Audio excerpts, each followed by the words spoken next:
Assalamualaikum warahmatullahi wabarakatuh.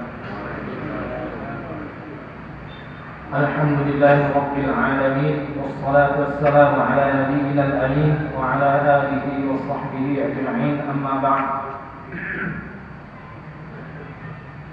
Bab mandi sudah kita selesaikan,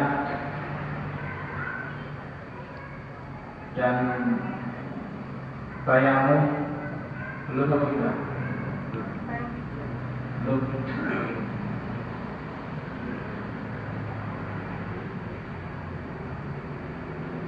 Saya melompat dulu dari bab tayamum kepada problematika sholat berjamaah, dan insya Allah setelah itu kita akan membahas perkara-perkara yang berkenaan dengan tayamum dan orang yang terluka. Di antara pendapat-pendapat yang ada, apakah mereka cukup tayamum atau mereka tetap mandi dengan menggunakan perban di kepalanya yang sebelum menggunakan perban bertayamum terlebih dahulu. Insyaallah kita akan bahas pada pertemuan berikutnya.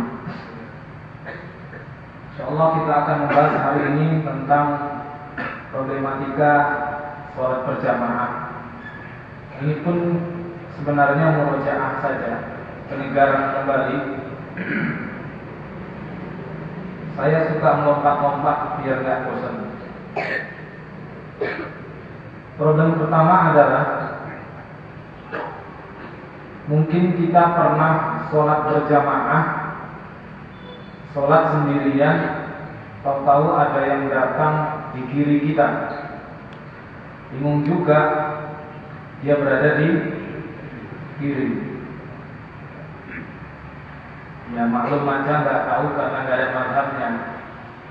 Nggak ada mazhabnya bahwa dia harus di kanan. Apa yang harus kita kerjakan? Kalau kita mendapati orang lain mengikuti sholat kita dan orang itu berdiri di kiri kita, maka Nabi memberi contoh kepada kita untuk menggeser orang itu ke kanan kita. An Ibnu Abbas radhiyallahu ta'ala anhuma qala, dari sahabat Ibnu Abbas radhiyallahu ta'ala anhuma, dia berkata, "Shallaitu ma'a Rasulillah sallallahu alaihi wasallam dzata lailatin." Aku pernah salat bersama Rasulullah sallallahu alaihi wasallam pada suatu malam, salat tahajud maksudnya. Faqumtu an yasari, lalu aku berdiri di kirinya. Ibnu Abbas saat itu masih belum baligh sebenarnya. Fa akhadha Rasulullah sallallahu alaihi wasallam bi ra'si. Lalu Rasulullah sallallahu alaihi wasallam memegang kepalaku min wara'i, dari belakang.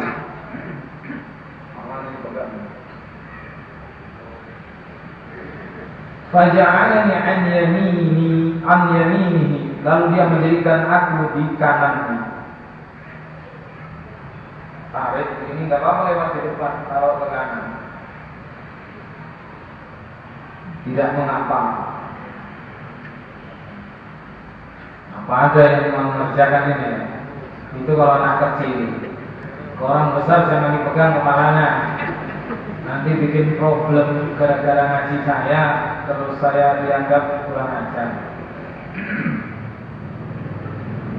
Tentunya yang diambil minimal apa yang bisa kita tiru dari Nabi, yaitu memposisikan orang yang di kiri jadi di kanan. Itu aja. Ya kalau berani megang, ya memang itu yang bagus. Coba lihat belakang. Gak pahamnya apa yang ingin dicapai dari posisi imam berada di kiri dan makmum berada di kanan imam, bisa dilakukan. Berarti imam yang bergerak, bergeser. Ini jarang, ya, jarang berani bergerak atau menggeser orang. Memang ada dua kemungkinan kita nggak mengerjakannya. Kalau tiga ya jangan. Kalau tiga berarti kan nggak tahu. Yang pertama, ya dua-dua tahu. Tahu yang pertama hikmah. Karena hati-hati dikhawatirkan melahirkan kehancuran. Bisa saja orang yang di samping kita betul-betul awam, emosinya lebih dominan daripada akalnya. Kalau kita sikap seperti itu, menurut dia batal, ya, menurut dia batal. Orang umum kan geraknya batal, padahal bergerak itu boleh. Walaupun nanti fikihnya belakangan, nggak saya bahas sekarang. Wah ini kalau ini bisa batal. Lalu kita membiarkannya, itu masih mungkin. Yang kedua, kita membiarkannya karena bukan hikmah, bukan karena hikmah. Sebenarnya layak saja kita menariknya agar ke kanan atau kita bergeser agar dia berada di kanan kita. Tapi karena kita memang betul-betul belum berani. Kalau ini harus dipaksakan. Kalau ini harus dipaksakan. Kan adalah ikroha fiddin. Jadi rokok agama gak ada paksaan. Lah wajib itulah paksaan. Dikerjakan berpahala, ditinggal berdosa. Cuma agama ini memang mudah. Kalau orang nggak mampu ya jangan dipaksa.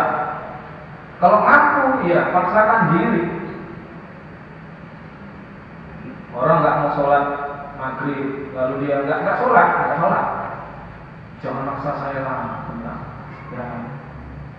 Ya namanya hak asasi. Sebenarnya nggak mau sholat. Kalau kita seorang bapak ya maksa memang. Bukankah memukul anak yang nggak sholat wakrimuhum alaina wahum abna'u ashri sinin itu paksaan, tapi yang nggak sampai di luar batas. Ini maksakan diri, nggak apa-apa kita bergeser. Kalau yakin itu tidak melahirkan kehancuran, yakin geser aja kalau jadi gini nggak mau, aneh sekali ya geser aja.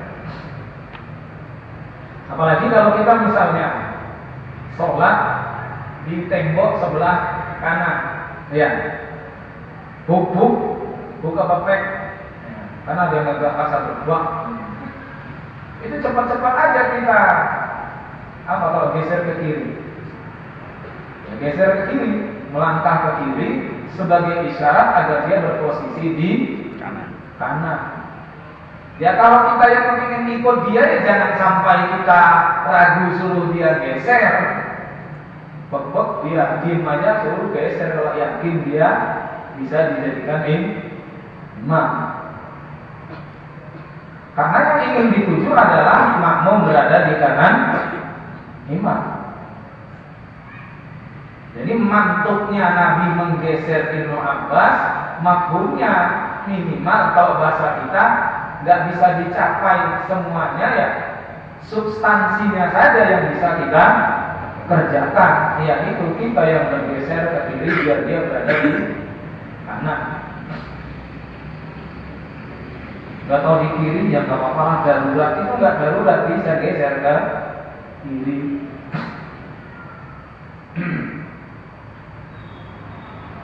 Itu yang saya maksud selingan.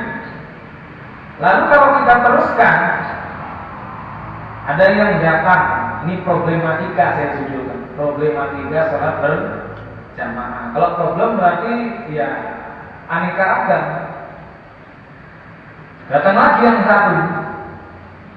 Yang satu ini mazhabnya mazhab Syafi'iyah, kitabnya yang tipis-tipis sama yang kuning-kuning, tipis-tipis nggak di staples, yang kuning kitab kuning, ya rata-rata Syafi'iyah.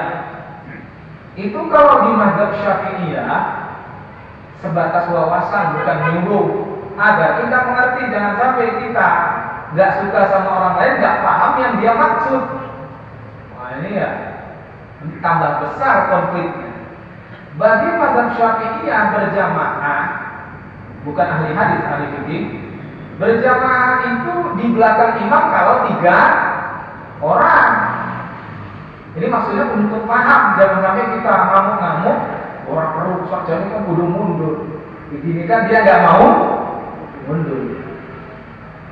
Nggak mau mundur itu banyak macamnya. Bisa jadi dia takut batal, itu paling umum di Indonesia. Ya.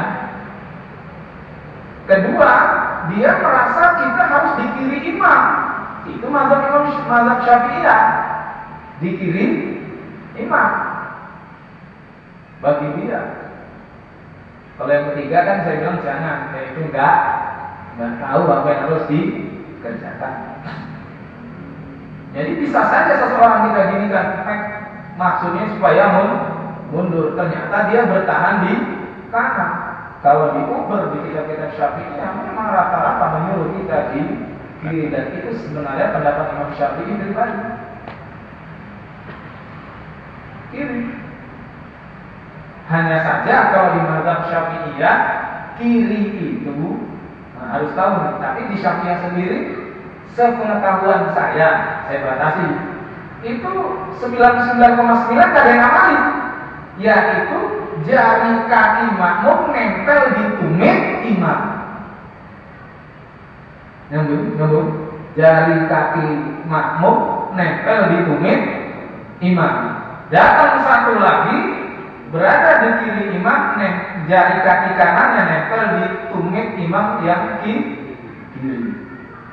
Gitu atau balik. Kalau yang 100% kita lihat kan di belakang ya, nggak ada bukunya itu. Ya, nempel ke belakang. Kalau saudara-saudara kan sudah umum rata. Kalau Ibnu Abbas pas dalam redaksi lain selain Bukhari Muslim, Ibnu Abbas mundur dikit. Redaksi lain mundur dikit. Kalau di Syafi'iyah jari kaki di tumit imam.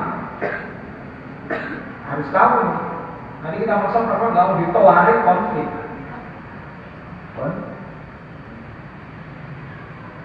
Ya mau dia kita bikin. Ya masalah kita mau ikut atau enggak, kita ikut keinginan dia kita di kiri imam, ya itu kan masalah lain. Kalau mau ikut, berarti di kiri. Datang satu lagi kalau di Syafi'iyah ada 2 yang rajih menurut ulama Syafi'iyah adalah yang datang ketiga ini di tengah pas di punggung imam. Artinya kan ini dikawal 2 nih. Nah di tengah langsung takbiratul ihram, Allahu Akbar. Otomatis yang 2 ini kan tahu kalau ada yang baru datang mundur pelan-pelan. Kalau mazhab Syafi'iyah kan gitu. Mundurnya mungil-mungil dan 2 saja ya. Kalau 3 batal. Ini wawasan.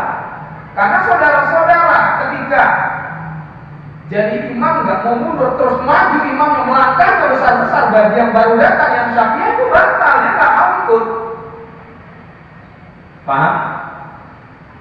Yang Syafi'iyah itu melangkah besar sekali batal, melangkah 1 kali, melangkah 3 kali kecil-kecil juga batal. Jangan heran kalau diuduh. Nah kalau di masjid, kalau di musola orang-orang maka jangan besar-besar. Dia nanti macam-macam. Dia statusnya macam-macam. Mundur pelan-pelan. Kalau di Syafi'iyah itu 1. Kan dia 1. Itu kanan dulu 1, 2. Dan 1, 2. Ada interval. 1, 2, 3, 4 batal itu. Kalau di Syafi'iyah itu. Ini bukan saya ngajari, tapi ngasih wawasan biar tahu. Tapi nyaris di Syafi'iyah nggak dikamalkan 100% menurut saya. Di kanan imam nempel ini, di kiri imam nempel, datang ketiga Allahu Akbar, otomatis mundur, nggak mau ditarik. Nggak mau baru ditarik. Ini wawasan. Jangan ada yang tidak tahu. Dan ketika kita maju, datang yang 1 di sini. Kita maju, dia mundur lagi, kita maju. Wah, Kenapa saya ngasih wawasan? Enak kalau berwawasan. Biasanya yang parah lah. Oh ngerti aku ngerti. Memang dia gitu. Maka kalau ada yang Syafi'iyah, jangan sampai sholat di belakang imam. Sejelek-jeleknya ya nempel begitu. Atau kalau mau mundur dikit segitu atau apa. Itu memang ada fikihnya. Itulah kalau berproblem kita makmumnya satu atau dua.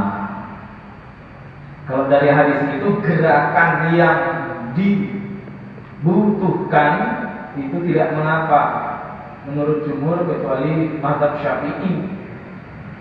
Yang dibutuhkan tetap diatur kecil dan 2 kali. Kalau selain Syafi'i kan bebas ya. Apa? Bebas. Makanya saudara-saudara kalau bergerak di pesantren-pesantren salafiyah, kan di salafiyah. Kalau di Indonesia itu dengar salafiyah artinya tempo dulu yang gak ada pelajaran umumnya. Dalam kurung Asy-Syafi'iyah, Al-Asy'ariyah, Al-Maturidiyah. Itu loh sebutannya. Syafi'iyul fiqh, ya fiqh, Asy'ariyul aqidah, wa Maturidiyul aqidah. Itu namanya salafiyah kalau dalam bahasa Jawa Timuran. Ini gerakan harus dipahami.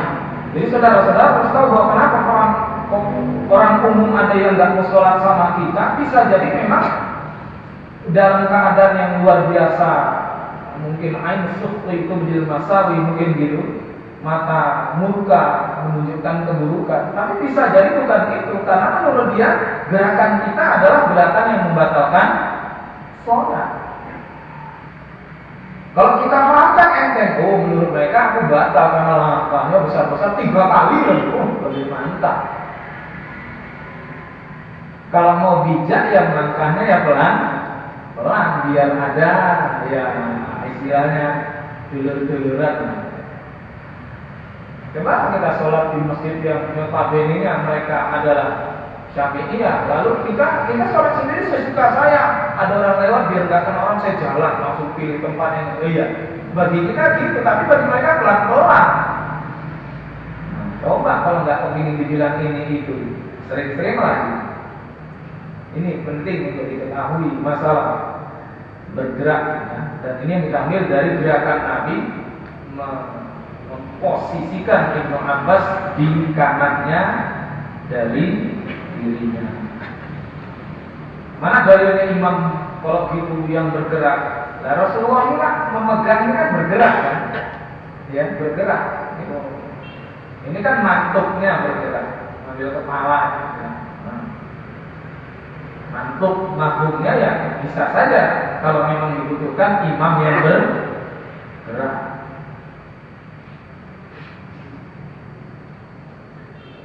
Baru berikutnya tentang anak kecil di dalam Islam. Ya memang ada khilafiyah, memang ada.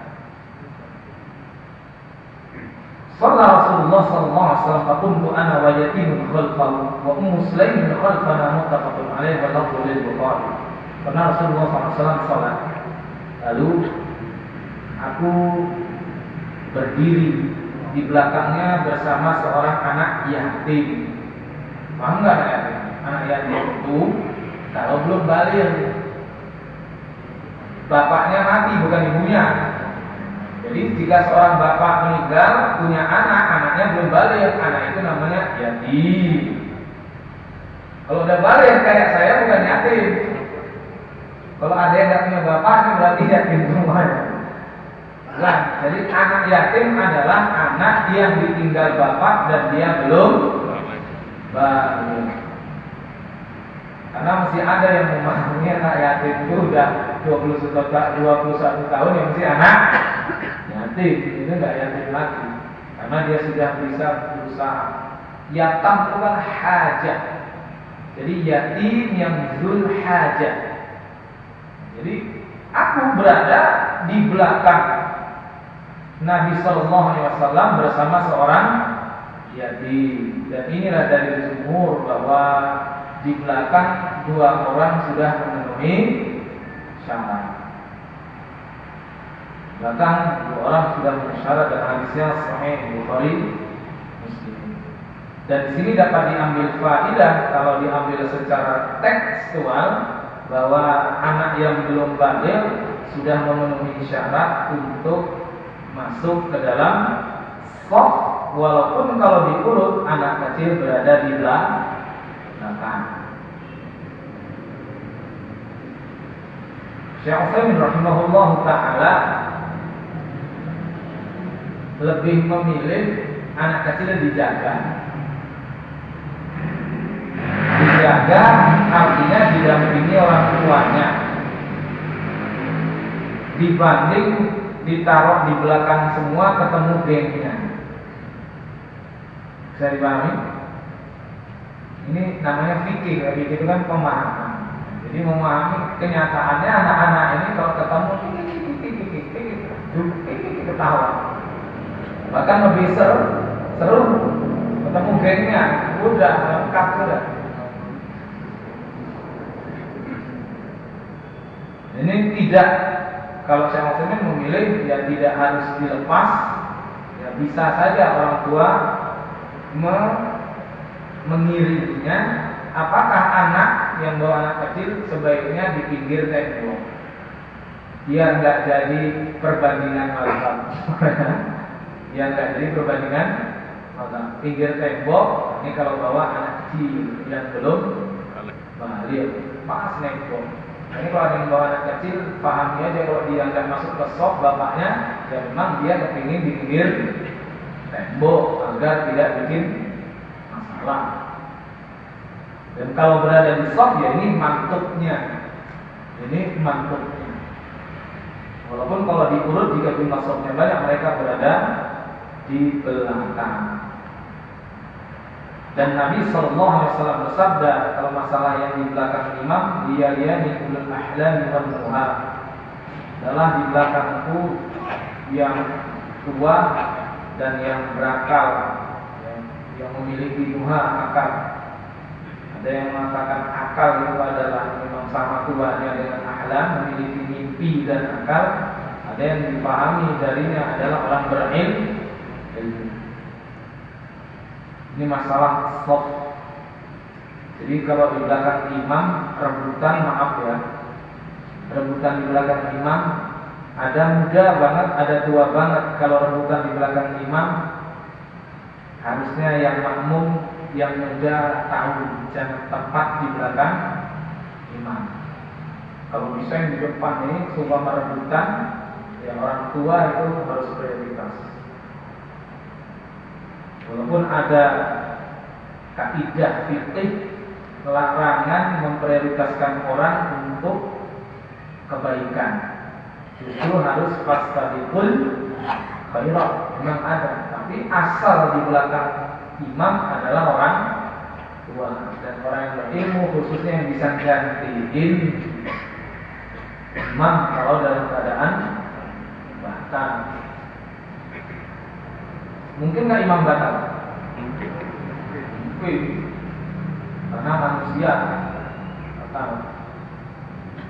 Kalau batal, bingung siapa yang maju, tarik aja, nggak apa-apa. Tarik. Ternyata yang di belakang nggak bisa nih ngimami, kan resiko. Bukan yang di belakang, kalau bisa yang bisa ngimami, artinya berilmu dan orang-orang. Ini problematika masalah sholat berjamaah. Lalu di belakang adalah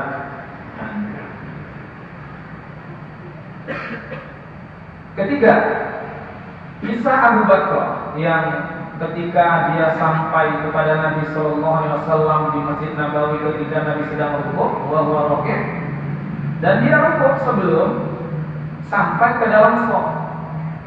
Qabla an yasila ila shaffi. Lalu disebutkan itu kepada Nabi Sallallahu Alaihi Wasallam, dan Nabi Sallallahu Alaihi Wasallam bersabda, "Zadakallahu hirsan wala ta'ud boleh, wala ta'id juga boleh." Semoga Allah menambahkan Indonesianya nggak ada yang tepat, mudah-mudahan saya pilih. Semoga Allah menambahkan keinginan kuatmu untuk mendapatkan pahala berjamaah rukuk bersama imam pada rakaat pertama, tapi jangan ulangi. Dalam satu redaksi, Abu Bakar jalan masuk ke dalam shaf. Ya, jalan masuk ke dalam shaf. Syekh Albani berkata, beliau mendapatkan Abu Bakar dan 3 sahabat yang lain mengamalkan perbuatan Abu Bakar, artinya sahih sanadnya. Ya, sahih sanadnya. Terlepas dari pemahaman-pemahaman para ulama, itulah yang saya kasih wawasan. Syekh Albani mendapati Abu Bakar dan 3 sahabat lain melakukan rukuk di luar shaf dan berjalan sambil masuk shaf, sanadnya sahih menurut Syekh Albani. Ini wawasan. Jangan sampai ada yang marah-marah melihat orang jalan ke dalam shaf, padahal Abu Bakar nggak sama Abu Bakar yang jalan ini sambil rukuk, itu Abu Bakar yang ternyata diteliti oleh Syekh Albani. Abu Bakar dan 3 sahabat yang lain itu melakukan yang terlepas masalah penelitian mana duluan, itu belum ada penyebutan dari Syekh Muhammad Nasiruddin Albani, dan belum ada yang menelitinya, itu tentunya jadi doktoral zamannya mana duluan. Ini Allah Mu'ala. Itu sebatas untuk diketahui. Berikutnya, ini yang agak panjang. Dari Wabisah bin Ma'bad radhiyallahu ta'ala bahwa Rasulullah SAW pernah melihat seorang sholat di belakang shaf sendiri. Lalu beliau memerintahkan untuk mengulangi sholat. Meriwayatkannya Ahmad, Abu Dawud, Tirmidzi, dihasankan oleh Tirmidzi dan disahihkan oleh Ibnu Hibban. Ya, sanadnya dalam pembahasan para ulama. Dan dari sahabat Talak, Nabi bersabda, la salata limunfaridin khalfas shaffi.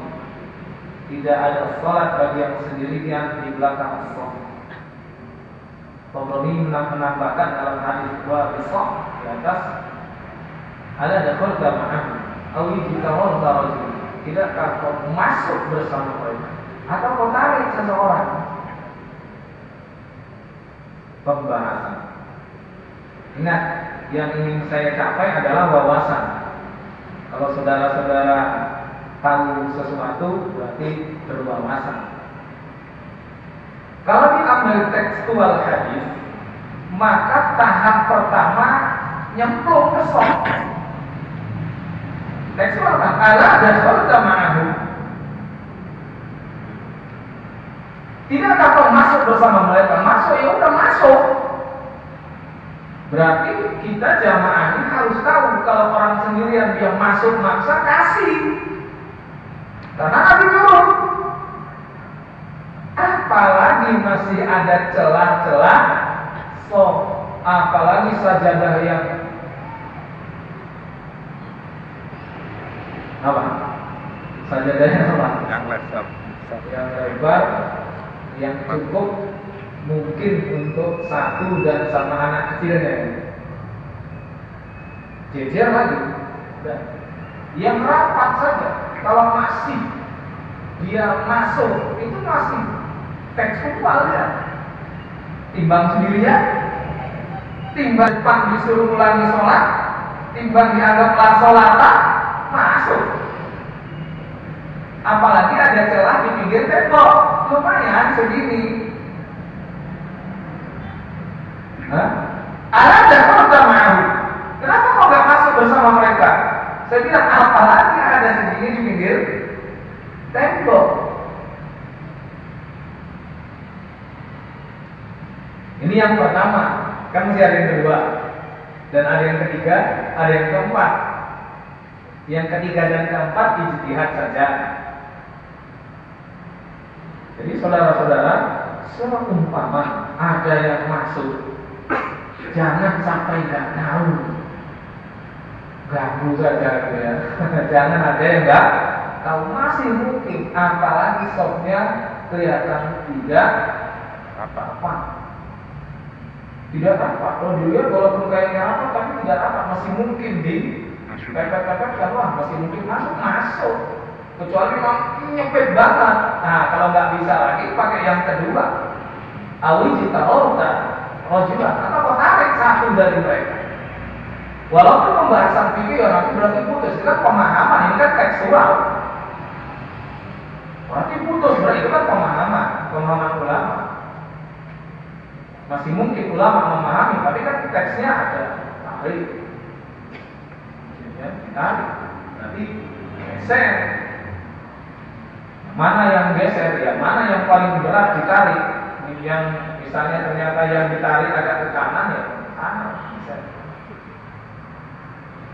Ditarik nggak mau, karena selama ini aku ngajinya kan kalau ditarik kosong lah, dan gitu. Nah, baru masuk fatwa. Kalau fatwa Syekh bin Baz diamalkan nggak bisa, apa? Di samping imam. Waduh, kalau ini, ya apa melebu ini? Saya, waduh. Kayaknya enggak mungkin fatwa Syekh bin Baz dalam tanya jawab. Kalau pakai Syekh Albani gimana? Nah, ini yang menarik. Rabbana la tu'akhidna in nasina aw akhtana. Itu fatwa Syekh Albani. Nah, kalau saya bimbang dalilnya mana ya? Dalilnya apa yang dipahami dari nggak boleh sholat sendiri ya berarti sama imam. Kalau saya bimbang ya, kalau bahkan laku akhirna inasina au akhtana. Wahai Tuhan kami, jangan kau hukum kami kalau kami lalai atau salah dan sengaja. Kami nggak niat sendirian kok. Masuk nggak bisa ditarik, nggak ada yang mau. Ya sudahlah. Apalagi status hadis ini dalam perbincangan. Walaupun ada yang menambah kelima, ada yang kelima ya, celingak-celinguk sampai rokaat terakhir, celingak-celinguk sampai rokaat terakhir. Sudah mau rukuk rokaat terakhir, maghrib kan mau masuk ketiga itu. Kata imam, Allah, udah, sholat langsung dilihat, itu pendapat kelima. Ya, gimana lagi? Maksudnya menyetarakan dengan pendapat Syekh Albani. Kalau Syekh Albani sudah nggak ada orang mau diapain lagi. Memang kita berniat sendirian, masuk nggak ada yang mau, nggak bisa ditarik, nggak ada yang mau. Ya sudah, ya nunggu tentunya walaupun masih rokat pertama, ya tentunya nunggu lebih bijak lah kelihatannya. Nunggu masih ada orang. Dia kalau di Takwa masih ada orang. Mungkin di sebagian masjid yang di perumahan cuma 2 sof, gak ada yang datang ngepres. Ya, celingak-celinguk sebentar, imam mau rukuk ya langsung. Itu wawasan. Itu wawasan. Jadi kalau mengambil tekstual, ya nyemplung masuk, namanya nyemplung ya. Nggak perlu bilang minum sewu ya. Nanti yang sholat rata dan start. Monggo. Masuk. Penting sekali untuk diketahui. Pernah nggak masuk kecepikan, ke furjah, ya, celah dekat tembok pada masih mungkin 1 orang, dan orang itu kok kayaknya berat. Nah, kalau kita yang sudah ngaji agak berat, Pak. Nggak berat, enteng banget. Karena kita tahu ada yang mau masuk, bukan grundel, kenapa? Mantap, langsung dikasih kesempatan. Ya, saya tidak menyebutkan warroji, kadang-kadang kita mendapatkan keadaan yang berbeda. Masih ada yang mantap memegang awijita rota ma'adu, masih ada. Sementara kita sangat gak mantap dengan olahraga ini berarti membuat puja, padahal bisa digeser ya. Masih ada. Nah kalau dia memang narik mau, kita nggak mau, ya itu hak kita memang kalau kita berpendapat. Lalu dia mau ngapain? Ya ini sebatas wawasan masalah kalau kita datang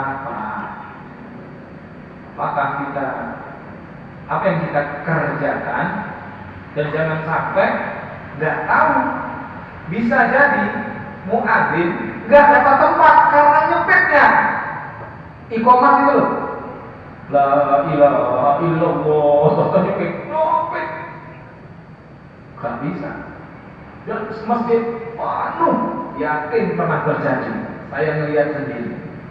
Si muadzinnya berilmu, langsung saja dia di samping imam. Jangan gitu, ya, jangan gitu. Betul nyepet banget orang-orang sampai bangunnya sholatnya gini-gini, gak cukup. Dan subhanallah terjadi berulang masalah masjidnya nggak cukup sampai sholatnya 2 kotor. Gak jauh kok. 2 kotor. Jadi muadzinnya berilmu alhamdulillah pertama, subhanallah. Tengok, coba nggak bisa nyampe ke sana, nggak bisa. Kalau di belakang itu ada 15 sama 20 yang belum sholat isya. Mundur nggak bisa. Enak aja dari samping imam, yang lain telinga-telinga. Ngeliatin yang luar biasanya di sop depan juga heran. Itu kan fatwa Syekh bin Baz. Apa yang dipahami ya? Bukan nggak boleh sholat sendirian. Mau gimana lagi? Nggak bisa di samping bersama. Ya wawasan aja. Kalau terjadi jangan sampai nanti sudah nggak cukup, dipaksakan banget. Akhirnya sholat gini-gini. Dipaksakan sekali. Kecuali memang mesti rendah, memang ada yang mesti bisa gini, terus sini agak rendah dikit, dan itu bisa digeser.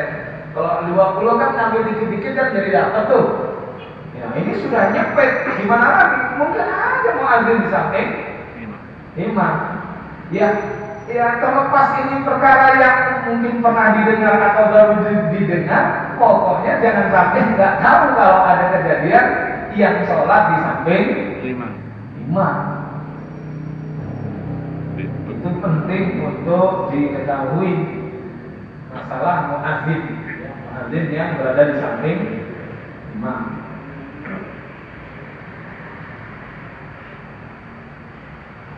Ada lagi yang datang,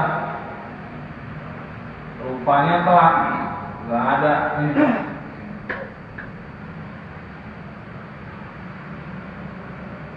Memang ada pendapat Imam Ahmad, ada dua qaul yang beliau yang rajih menurut Hanabilah adalah qaul kedua.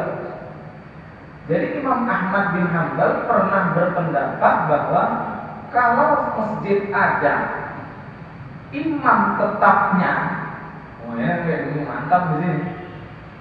Ada imam tetapnya. Sholat jamaah sudah selesai, berarti nggak ada jamaah lagi. Pernah Imam Ahmad berpendapat?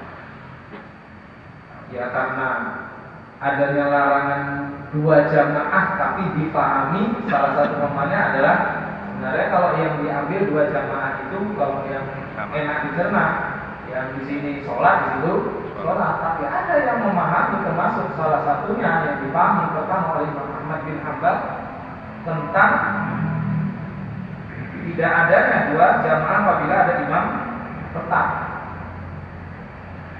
Ada. Tapi Imam Ahmad memilih pendapat apa? Boleh.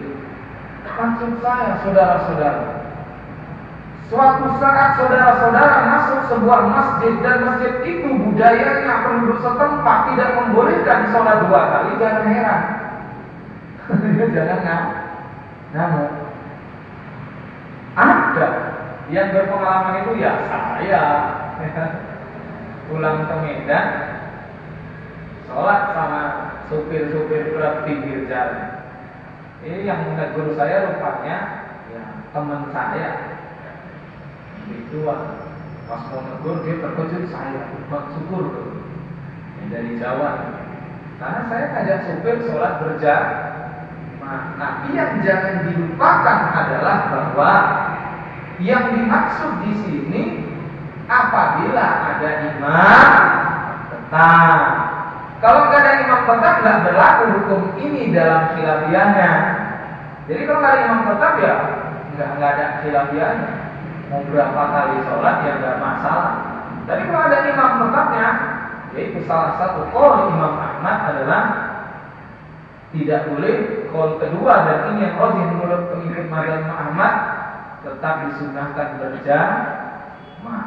Berapa kali pun terulang. Maksud saya bisa jadi pas saya lagi sholat, sopir belakang habis sholat saya ditegur sama takmir. Assalamualaikum, bang syukur ya dari jauh. Iya. Maka masjid kami nggak pernah terjadi seperti ini. Sholat jamaah 2 kali. Terkejut juga saya. Nano-nano juga di sini. Ya. Nano-nanonya apa? Kan nggak menyenangkan kalau kita buat yang aneh di negeri orang. Ya. Tapi ya masalahnya koyok perkara besar saja. Apa nggak ada toleransi? Maaf, sini nggak ada sholat berjamaah 2 kayak gini. Belum terjadi. Cuma bang syukur aja nggak ada supir. Banyak supirnya. Musafir itu jangan ya. Nah, kalau untuk mazhab para ahli hadis, musafir itu tetap wajib sholat berjamaah. Wong tempur aja pakai sholat berjamaah ya. Tempur kan, Nabi bertempur sholatnya berjamaah. Apalagi musafir, ini saya ajarin. Mas saya ditegur keras begitu, saya nggak tahu kalau itu masjidnya. Ya, tapi saya nyamannya dengan apa? Mantap juga masjid di sini. Apa? Mantapnya megang pendapat tidak adanya sholat jamaah 2 kali. Ya karena awak orang Medan, kena budaya Medan ya biasa saja ditegur kayak gitu. Maaf ya bang. Ini wawasan yang ingin saya capai agar mungkin saja suatu saat ditegur, apa jangan sholat lagi di sini, nggak pernah terjadi sholat 2 kali. Nggak usah marah daripada tukaran sebelum sholat misalnya, tapi saya sudah salah. Ya sudah sholat aja sendiri, nggak pokoknya lah, memang nggak. Tapi kalau di sini sholat ya memang terlarang, harus dibubarkan. Itu yang dapat saya sampaikan hari ini. Kata wawasan perkara-perkara sholat berjamaah yang ingin saya capai adalah semakin kita berwawasan, mengurangi konflik dan mengurangi kebencian kepada sesama kaum muslimin dan mengurangi kehancuran dan menyempitkan kesempatan syaitan untuk membuat kita hanya gara-gara perkara kecil kita saling musuh. Assalamualaikum warahmatullahi wabarakatuh. Waalaikumsalam.